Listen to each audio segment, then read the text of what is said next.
Hello everyone, today we're going to be going over trig sum and difference identities.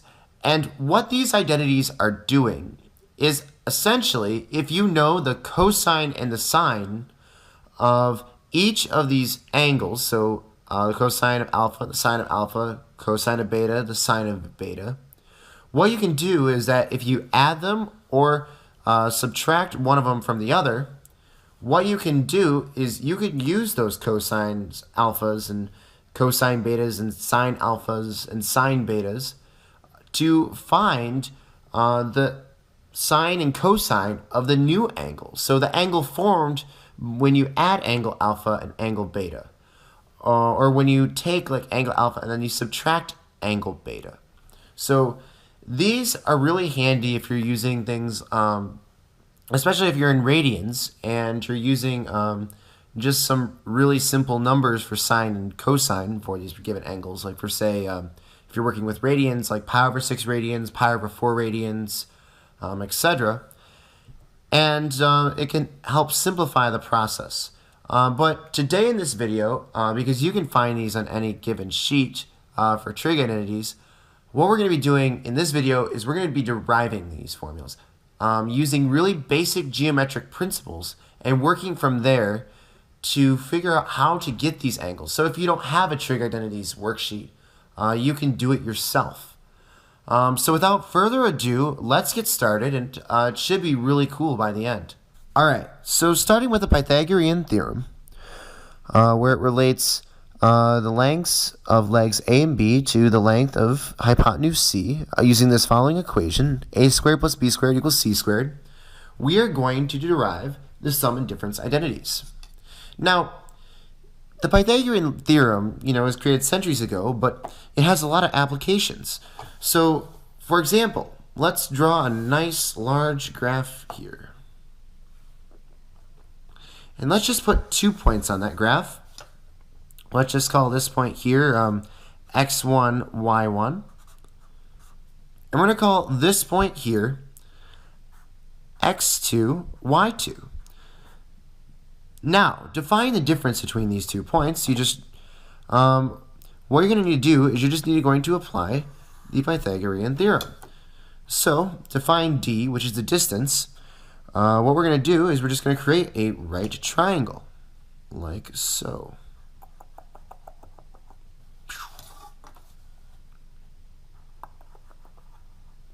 And so with this right triangle, we can now determine the length of D.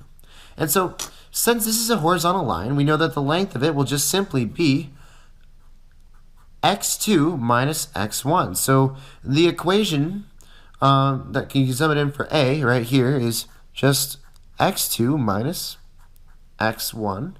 And we're just going to put the squared here because it's A squared. And to find the length here of this side, it's just, since it's a vertical line, it's just y2 minus y1. And so we just sub in for b y2 minus y1 squared. And then now we just sub in a d for c, since they're both hypotenuse of their respective triangles. And now what we can do is we can just solve for d. And what we can do is just square root both sides. And voila! What we have is d equal to the square root of x2 minus x1 squared plus y2 minus y1 squared. And so this distance formula is important in deriving these sum and difference identities, as you will see. Alright, now let's suppose we have two angles, angle alpha and angle beta. What we're going to be doing now is we're going to be doing a couple hypothetical situations with circles and applying the distance formula that we computed to gain the start of the algebra needed to prove the sum and difference identity. So let's get started here. So on this first circle here, let's just put a line here going from the outside circumference of the circle to the origin. And we're going to call this angle formed between the x-axis over here and this line to be angle alpha. Alright, so here is alpha.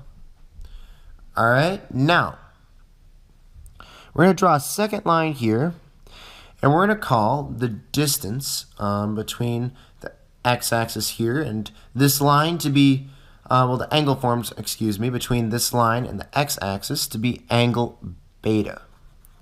Now, these are unit circles, all right? So one property of unit circles is you can just define any point on the circumference as cosine of theta, sine of theta, where theta is the angle formed between the x-axis and wherever the point rests on the circle, if you were to draw a straight line from that point on the circle to the origin.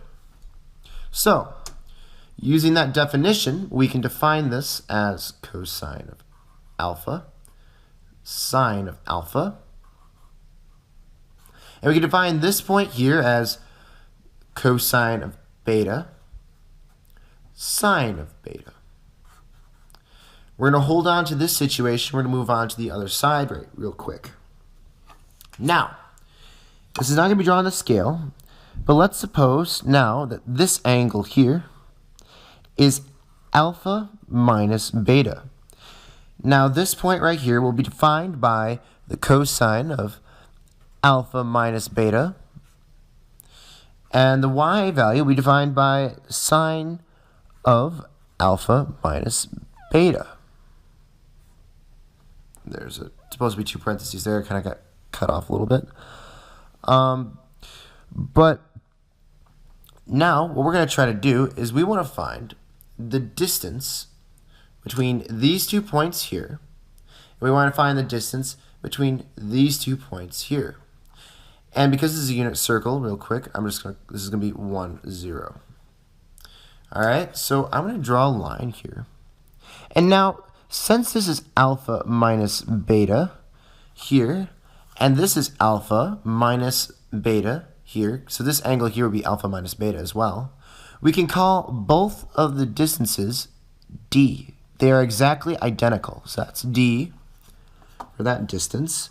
And this distance right here is also d, because that is identical. So, when we write out the distance formulas for each of these two situations, we can set them equal to each other. And by setting those two distance formulas equal to each other, we then can come up with our trig sum and difference identities. So, let's write the distance formula for the first one. So, d equals, right here, cosine of alpha minus cosine of beta squared, and then plus sine of alpha minus sine beta squared. All right, and now let's do it for this circle over here. So now what we have is we have square root of cosine of alpha minus beta minus 1, because you have that, and then you have 1 here, squared, plus sine of alpha minus beta, and then that would just be squared, because it would just be sine of alpha minus beta minus 0. All right, but since 0 is nothing, we can just write it like this. So now we have our two distance formulas that we can set equal to each other. All right, so now I've taken these two distance formulas that I've created for each of these two circles, and I have transposed them onto this piece of paper here and set them equal to each other, since the distance in both these circles are the same. And now what we're going to do is we're going to manipulate this algebraically to get one of the sum and difference identities that we had at the beginning of the video. All right, so to do that, what we're going to do first is we're going to get rid of these square roots. So we're going to square both sides.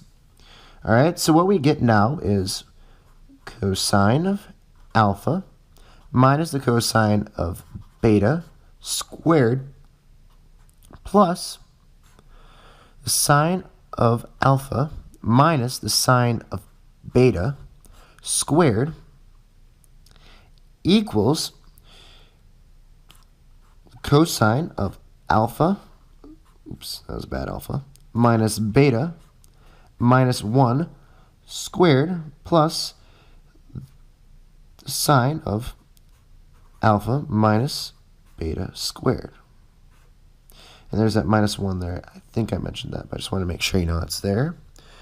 All right, so now what I'm going to do is I'm going to expand each of these different expressions within this grand equation here. All right, so now this is equal to cosine squared of alpha minus 2 cosine alpha cosine beta plus cosine squared, cosine beta squared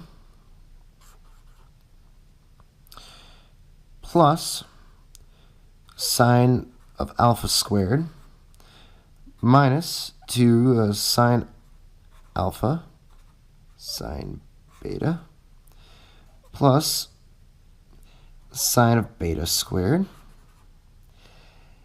And now what we're going to do is we're going to do the thing to the other side. So I'm just going to put this indented just to show this is all part of the same expression. And now what we're going to do is we're just going to do the same thing.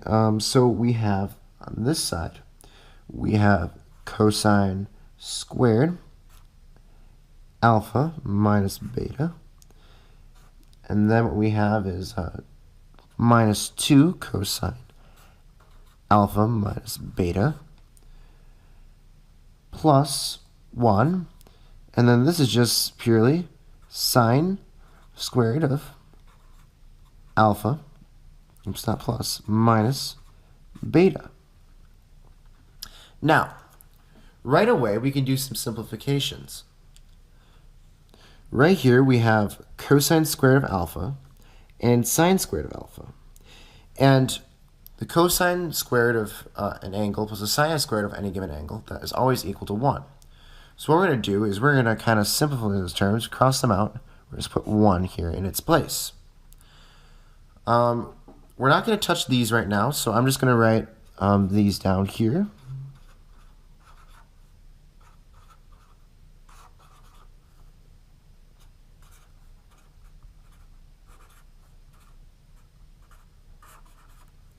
And so these are taken care of here now. We just are writing them down here again.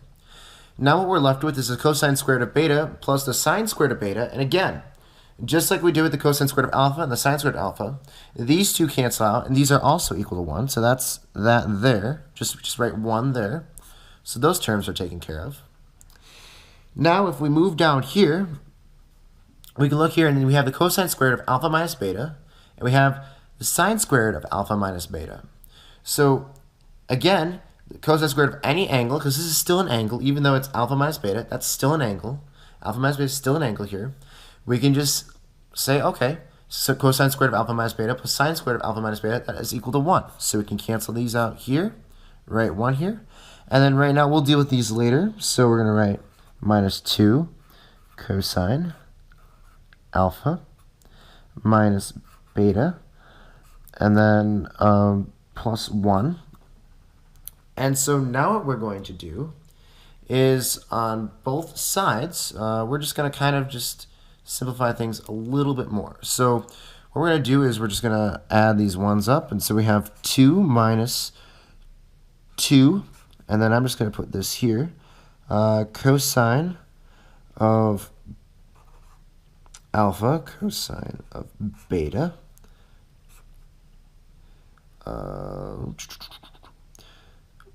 minus negative 2 times the sine of alpha, sine of beta, like that.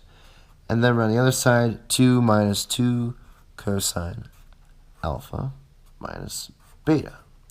Now, you probably recognize from the beginning of the video, one of the identities that was up there was like had the cosine of alpha minus beta, and then it equaled that given identity. Well, we're almost there. What we're going to do is now we're going to subtract the 2 from both sides, so it cancels out these terms. And what we're left with is negative 2 cosine of alpha, cosine of beta. We're just going to mesh these together here, plus the sine of alpha, sine of beta,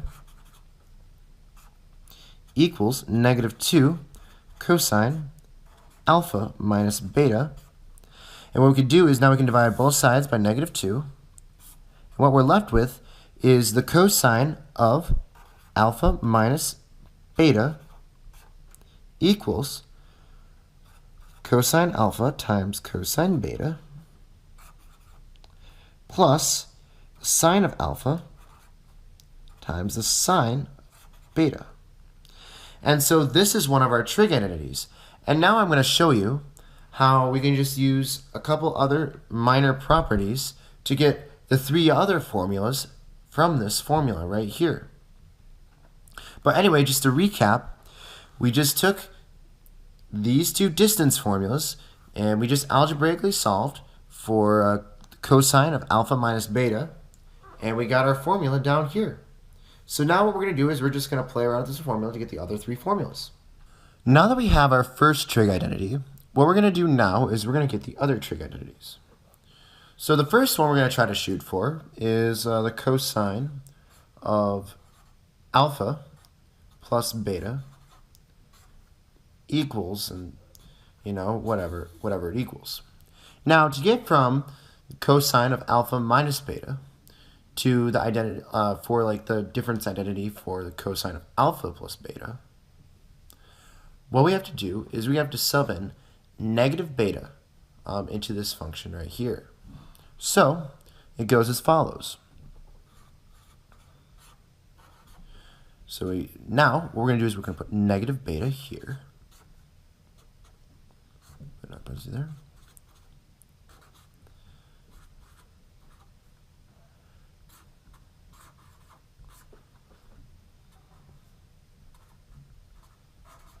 Sine of negative beta. All right.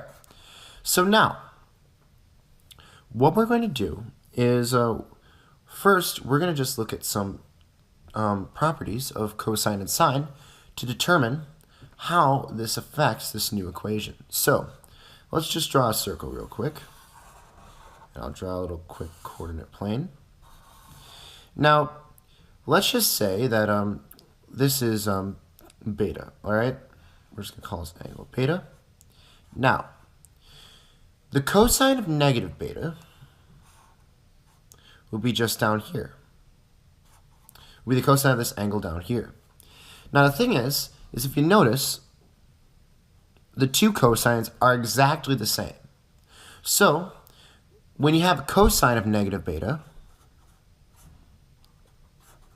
it just equals the cosine of beta. Now, for sines, what you can see here is that this is reflected over the x-axis. And when you have a reflection over an axis, all you do is, though the x values remain the same, the y value, you just take the negative of it. So positive becomes negative, negative becomes positive. So the sine of negative beta is equal to negative sine beta. So going back into this equation here, we can rewrite this entire function as the cosine of alpha plus beta equals the cosine of alpha times the cosine of beta, again because of this property right here. And now, because of this property right here, this becomes negative. So if you were to go, so if I'm to write just beta here, just to make it simpler to use, all you do now is you just make this entire part negative. So because negative sine beta, so sine A times negative sine beta, that's what this equals right here. And voila, we have the other cosine sum and difference identity. Alrighty, so now what we're going to do is we're going to be making the sine sum and difference identities. And to do that, we're going to take our latest cosine sum identity, Cosine of alpha plus beta equals cosine of alpha times cosine of beta minus the sine of alpha times the sine of beta. And what we're going to do is we are going to sub alpha with, I'll just put sub here, with pi over 2 minus alpha. All right? So now that gives cosine of pi over 2 minus alpha plus beta plus cosine of pi over 2 minus alpha cosine beta minus the sine of pi over 2 minus alpha sine of beta. Now, what we're going to do is we're going to use another property of trig functions. So we know that the cosine of pi over 2 minus alpha is equal to the sine of alpha. And similarly, the same can be done the other way around. Now, if you're skeptical of this, you can plug in any value for alpha, and you'll see that it immediately returns the result. But it also happens that the sine and cosine curves, when you look at their graphs, they are shifted. Essentially, the cosine graph is equivalent to the sine graph shifted over by pi over 2 to the left. And so that's why this pi over 2 value works here in this case. But you can kind of like look at it a little bit more. So now that we know that, what we're going to do is we're going to sub these values in. So cosine of pi over 2 minus alpha plus beta is equal to, so now this is sine of alpha, because this is cosine of pi over 2 minus alpha, this equals sine of alpha, cosine beta minus cosine of alpha sine of beta. And now what we're going to be doing is we know now that the cosine, we could rewrite this term in here like this.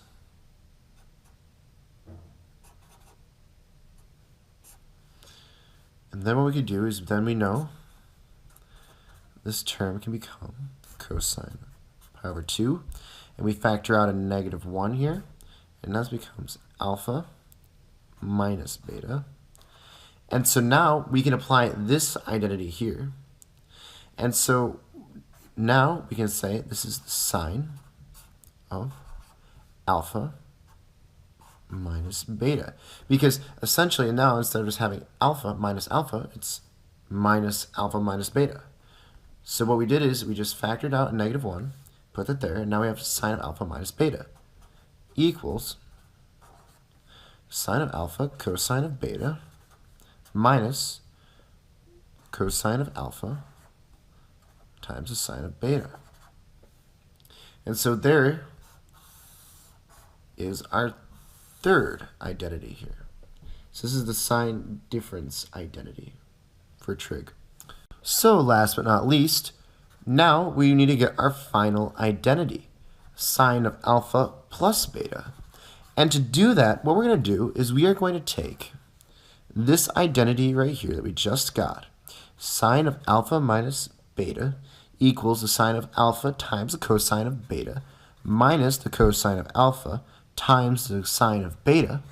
And what we're going to be doing is now we're just going to do what we did with the cosine function. We're going to sub in beta for negative beta. And now when you go back to the circle, just as we explained before, the sine function,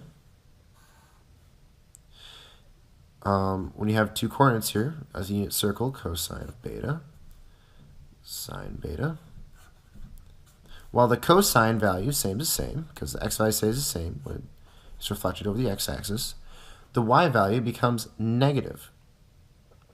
So we have negative sine of beta. And this is negative beta, and this is positive beta.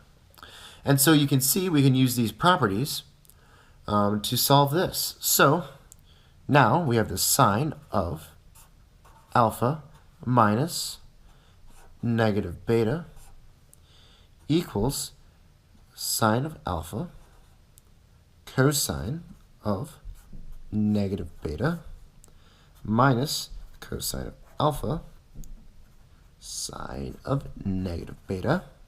And now using these properties, we know now that the sine of alpha plus beta equals the sine of alpha times the cosine of beta, because, again, it's just a reflection of the x-axis.